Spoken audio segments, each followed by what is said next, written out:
I'm Emily and I'm 34 years old, and here is my breastfeeding story about my first son, who is 7, going to be 8 soon.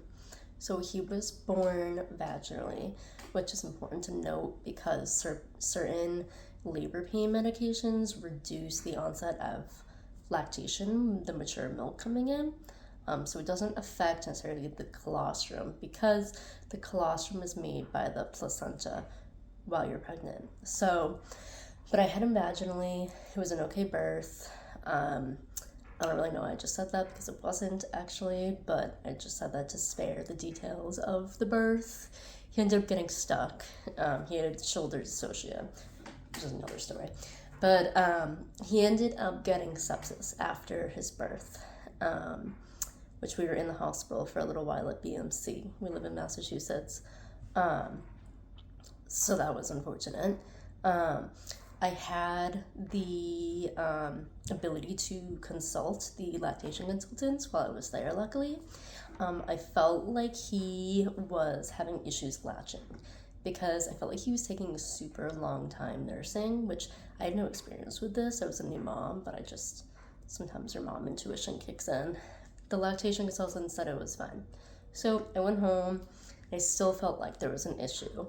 Not only was he taking a super long time, which I will write in the description about the suggested amount of time that the baby should be efficiently getting the milk out at certain ages.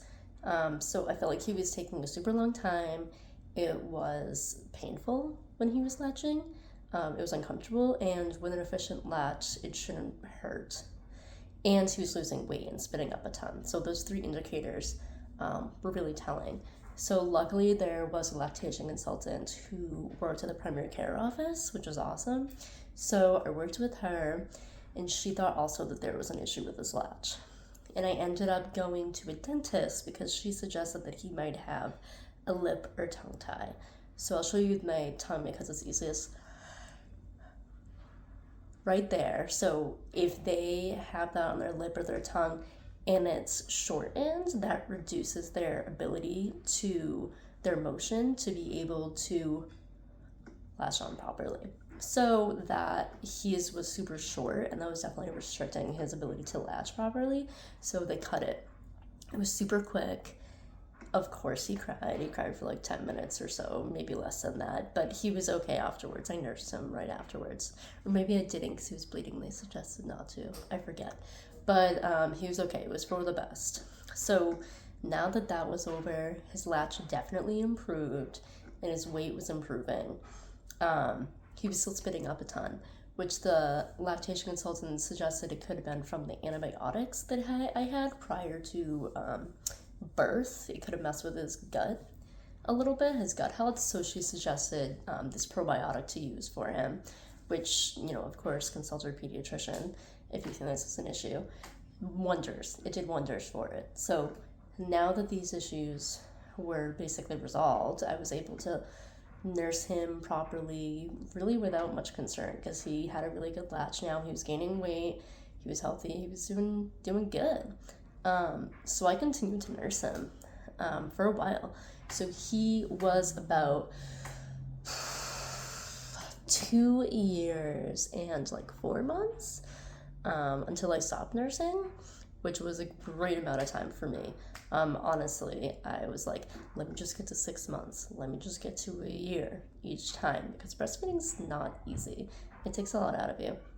So I thought he was going to be more upset about it than I was, but he really didn't even care. He was doing it mostly for comfort at this point at night. So I just timed the amount, the time that he took at night, and I reduced it each night until we were done, and it was fine. So it was cool. But so yeah, that's my story. There were some difficulties, some challenges. Without the support, I don't know what I would have done. Luckily, I had access to that support. Luckily, I was in an area where I could get that support. So I'm really, really grateful for that. And just my ability to reach out for help too. because I know it's hard, and especially when you first get home from the hospital, it's just overwhelming. So I'm very grateful that the lactation consultant worked in my primary care office. So yeah, that's my story. Thank you for listening.